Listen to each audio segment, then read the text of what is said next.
Kakinada port కానీ ఏ port అయినా కానీ అనుమతి ఇచ్చింది ఎక్స్పోర్ట్కి, అంతేగాని స్మగ్లింగ్ కాదు. స్మగ్లింగ్ మీద చేసే విధానంలో కూర్చోబెట్టి దానికి పర్మిషన్, దానికి లైసెన్స్ ఇవ్వాల. లీగల్గా ఎక్స్పోర్ట్కి మాత్రమే ఇక్కడ పర్మిషన్ ఇచ్చారు దీనికి. కానీ వస్తే 10,000 మంది జీవితాలు అతలాకుతలం అయిపోతాయంటే నాకు ఒకటే అనిపించింది.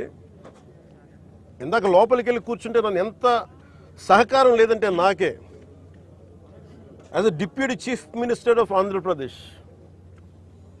నాకే సహకరించాల. ఇక్కడున్న ఈ ఏమో పోర్ట్ అధికారులు, షిప్ అక్కడ స్టెల్లా అనే షిప్ ఉంది, పైకి ఎక్కాలి. దాన్ని ఒక దాదాపు 6 కంపార్ట్మెంట్స్లో దాన్ని ఏముంటుందని 6 కంపార్ట్మెంట్స్ 3 కంపార్ట్మెంట్స్ ఇది ఉంది. దాన్ని సీజ్ చేసి అక్కడ ఆఫ్ చేసాం. లోపలికి వెళ్ళి చెక్ చేద్దామంటే ఈ అనుకూలంగా లేదు మీకు పైకి ఎక్కడానికి అని చెప్పి అక్కడే తిప్పుతున్నాను నన్ను. ఇంత ఆబ్వియస్గా నాలాంటి వాడికి ఇంత ఆబ్వియస్గా అందరూ చూస్తుండగా, అంటే దీని వెనక ఎంత డీప్ రూటెడ్ నెట్వర్క్ పనిచేస్తాం మీ అందరికీ అర్థం. కొండబాబు గారు కూడా అదే చెప్తాను. చూడండి సార్ ఎలా ఉందంటే అదే చెప్తా ఉన్నారు. నేను మీకు ఎప్పటి నుంచో మొత్తుకున్నాను సార్, ఇదే మీకు మీ దృష్టికి తీసుకొస్తుందని. ఇందాక మీకు చెప్పాను, కొండబాబు మనం కూర్చోబెట్టి మనం మెత్తగా ఉంటే సరిపోదు, మనం గట్టిగా మాట్లాడాలి దీని మీద మనం అందరం అని అది చెప్తా ఉన్నాను కొండబాబు గారికి. మనోహర్ గారికి ఆయన being a civil supplies minister నాకు ఏమి చేయాలి, నేను ఎన్నిసార్లు చేసిన యాక్షన్ ముందుకు వెళ్ళట్లేదంటే డిస్ట్రిక్ట్ సివిల్ సప్లైస్ అధికారిని పిలిచి నేను అడుగుతాను. రాగానే నేను ఇక్కడున్న సెక్యూరిటీ అధికారిని అడిగా, చెక్ పోస్టులో సెక్యూరిటీ అధికారి, మీకు పర్మిషన్ ఎవరు ఇచ్చారు, హూ చెక్స్ దిస్ అంటే మాకు నో అబ్జెక్షన్ సర్టిఫికేట్ ఉంది. ఎవరిచ్చారు మీకు, దాని మీద అధికారికంగా ఏమైనా ఉత్తర ప్రత్యుత్తరాలు ఉన్నాయా? సమాధానం లేదు.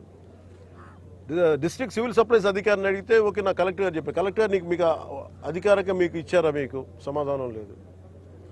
ఇవన్నీ చూస్తుంటే ఇది ఏమైపోయిందంటే బాగా చాలా డీప్ ఇంట్రికేట్ నెట్వర్క్ లాగా ఉంది. మన రాష్ట్రం మీరు చూస్తే 40,000 terrain South America that from Colombia నుంచి వైజాగ్ పోర్ట్లో దొరికింది. వైజాగ్ పోర్ట్లో ఇది గంజాయికి అడ్డా అయిపోయింది ఆంధ్రప్రదేశ్. నేను లోపలికి వెళ్ళి మాట్లాడి పైకి ఎక్కాలి అంటే తిప్పుతున్నారు, అక్కడే తిప్పుతున్నారు, వెళ్ళనివ్వట్లా. నాకు ఎంత ఆశ్చర్యం అనిపించిందంటే నేను వెళ్ళి కూర్చొని మాట్లాడుతూ ఉంటే మీకు చెప్పా you will have consequences for this అని చెప్పి. నేను మీకు తర్వాత వీడియోస్ కూడా మీకు రిలీజ్ చేస్తాను. లేదు సార్ మీకు రఫ్ సీ ఉంది మీరు వెళ్ళటానికి లేదంటే, నేను చెన్నై నుంచి వచ్చాను. నేను రఫ్ సీస్ నాకు నా ఫ్రెండ్స్ సీమెన్స్ చాలామంది ఉండేవాళ్ళు, చాలామంది స్నేహితులు నాకు మద్రాస్ పోర్ట్లో పనిచేసేవాళ్ళు. ఎప్పుడు సరదాగా తీసుకెళ్తే అలలు పడవలోకి వచ్చి మనకి టగ్ బోట్స్లోకి వచ్చి ఇంకా ఇలాంటి బోట్లోకి వచ్చి కొట్టే సమయంలో నన్ను తీసుకెళ్లేవాళ్ళు సీమెన్. నాకు చాలా ఆశ్చర్యం అనిపించింది.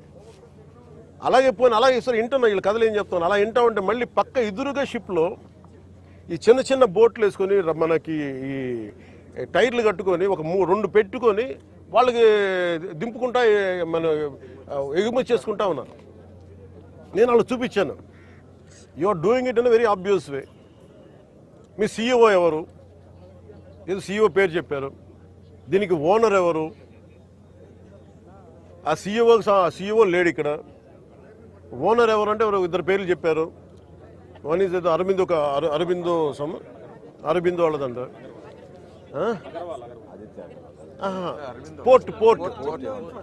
పోర్ట్ ఎవరి కంట్రోల్లో ఉంది? It's not government, it's purely private control port. ఇది స్టేట్ కంట్రోల్ ఉన్న పోర్ట్. ఇది నాకు అనిపించింది ఇలా చూస్తే, లోపలికి వెళ్ళి చూస్తే మన హోప్ ఐలాండ్ చూస్తే అసలు ఏ విధంగా కట్టుదిట్టంగా లేదు.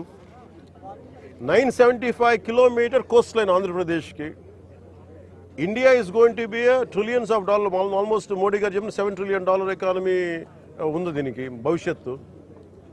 ప్రపంచ దేశాలు మనల్ని ఎదగనిస్తాయా లేదా, మన బలహీనతలు ఏంటని చూస్తారు. ఆంధ్రప్రదేశ్ కోస్ట్ లైన్ మనకి ఎంత బలమో అది మనకంత బలహీనత కూడా.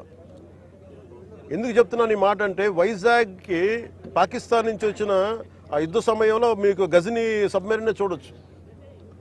నేను చెప్పాను ఈ రోజున ఈ పబ్లిక్ డిస్ట్రిబ్యూషన్ రైస్ తాగదు స్మగ్లర్లు చేసేది. ఆర్డిఎక్స్లు ఇంపోర్ట్ చేసుకోవచ్చు.